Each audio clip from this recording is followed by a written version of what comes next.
மகாநதி அடுத்து வர எபிசோடில் என்ன நடக்கலாம் அப்படிங்கிறத பற்றி பார்க்கலாம். கதையை ரொம்பவுமே இன்ட்ரெஸ்டிங்காகவும் சுவாரஸ்யமாகவும் கொண்டு போயிட்டு இருக்காங்க. இருந்தாலும் ஷூட்டிங் ஸ்பாட் ஏரியாவிலேருந்து வந்த அப்டேட்டாக இருக்கட்டும், லாஸ்ட்டாக வந்த 2 எபிசோடாக இருக்கட்டும், கொஞ்சம் குழப்பமான பயத்தை ஏற்படுத்தியிருக்கு. ஏன்னா லாஸ்ட்டாக 2 எபிசோடில் விஜய் காவேரியை ரொம்பவுமே சந்தோஷமாக காட்டினாங்க. விஜய் காவேரி கிட்ட நான் வந்து உன்னை தூக்கிட்டு போயிடுவேன்னு சொன்னதாக இருக்கட்டும், காவேரி விஜய் எப்படியெல்லாம் வந்து கூட்டிகிட்டு போவார் அப்படிங்கிறத நினச்சி பார்க்குறதா இருக்கட்டும். அதே நேரத்தில் விஜய் காவேரி கிட்ட தாத்தா கிட்ட பேசும்போது தாத்தா ஒரு சர்ப்ரைஸ் இருக்குன்னு சொல்கிறாங்க. தாத்தா வந்து என்னன்னு கேட்கும்போது பாட்டியே கண்டுபிடிக்கல, நீங்கள் கண்டுபிடிக்க போகிறீங்களா அப்படிங்கிற மாதிரி சொல்லும்போது அடுத்து வந்து காவேரி பிரெக்னெண்ட்டாக இருக்க விஷயத்தை தான் சொல்ல போகிறாரு அப்படிங்கிறதும் தாத்தாவும் ரொம்ப எதிர்பார்ப்பாக இருக்கிறதா இருக்கட்டும் சொல்லி அடுத்தடுத்து நமக்கு நிறைய சந்தோஷமான விஷயங்களை கொடுத்தாலும் நம்ம கல்யாணி பாட்டி ஏன் இப்படி ஒரு முடிவு எடுத்தாங்க அப்படிங்கிறது தான் ரொம்ப கவலையாக இருக்குது. ஏன்னா ஆரம்பத்திலேருந்தே நம்ம கல்யாணி பாட்டி ரொம்பவுமே ஸ்வீட் அப்படின்னே சொல்லலாம். தாத்தாவும் சரி பாட்டியும் சரி விஜய் மேலே ரொம்பவுமே அக்கறையாக இருப்பாங்க. பாட்டி சொல்லவே தேவையில்லை.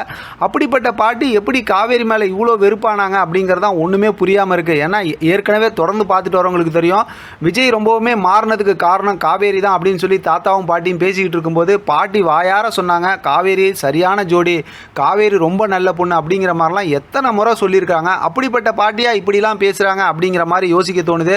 அது மட்டும் இல்லாமல் ராதாவும் இப்போ கூட சேர்ந்துக்கிட்டாங்க. இப்போ பாட்டி காவேரி கிட்ட பேசிட்டாங்க, ராதா காவேரி வீட்டில் போய் பேசிட்டாங்க. ஆனால் என்னதான் சந்தோஷமான மூமெண்ட்டை காட்டியிருந்தாலும் இப்போ ஷூட்டிங் ஸ்பாட் ஏரியாவாக இருக்கட்டும் நிறைய அப்டேட் கொடுத்துருக்காங்க. அந்த குழப்பத்தெல்லாம் நம்ம பேச வேணாம், அவ்வளோ விஷயம் இருக்குது. அடுத்து உங்களுக்கு பாசிட்டிவான விஷயம் இருக்குது, அடுத்து உங்களுக்கு சந்தோஷமான விஷயம் இருக்குது. இது சும்மா ஒரு 2 நாளைக்கு தான் அப்படி நடக்கும், இதுக்கு பின்னாடி வேறு ஒரு பயங்கரமான ஸ்டோரி இருக்குது அப்படி இப்படின்னு நிறையா குழப்பி வச்சுருக்காங்க. நான் ஆல்ரெடி நிறையா குழம்பி போய் தான் இருக்கேன். எனக்கு தான் ஒன்றுமே புரிய மாட்டேங்குது என்ன நடக்க போகுதுன்னு.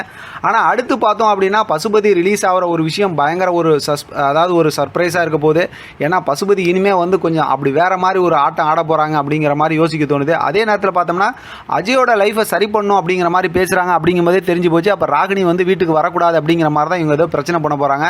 இப்போ அன்பரசு எப்படி வீட்டுக்குள்ளார வருவார், எதனால் பசுபதி இங்கே வந்து விஜய் கிட்ட செம்மையாக உதவாங்கிறாரு அப்படிங்கிறலாம் அடுத்தடுத்து இருக்கக்கூடிய சர்ப்ரைஸாக இருந்தாலும் இப்போ விஜய் வந்து காவேரியை போய் கூப்பிடும்போது அவங்க அம்மா ரொம்ப தெளிவாக வந்து நடக்காத விஷயத்தை பற்றி எதுக்கு பேசுகிறீங்க அப்படிங்கிற மாதிரி வாசல்லே நிறுத்தி வச்சு பேசுகிறாங்க. உள்ளே பார்த்தா குமரன் இருக்காங்க, நிவின் இருக்காங்க, இதில் என்ன பார்த்தா யமுனா வேறு அங்கே தான் இருந்துகிட்டு இருக்காங்க. அப்படிங்கும்போது அப்போ எல்லாருமே சேர்ந்து விஜய் காவேரியை சேர்த்து வைக்கணும்னு நினச்சாலும் இந்த நடந்த பிரச்சனையெல்லாம் பேசி காவேரியோட அம்மா வந்து அனுப்பி வைக்க தயார் இல்லை அப்படிங்கிற மாதிரி தான் இந்த ப்ரொமோவை பார்க்கும்போது தோணுது.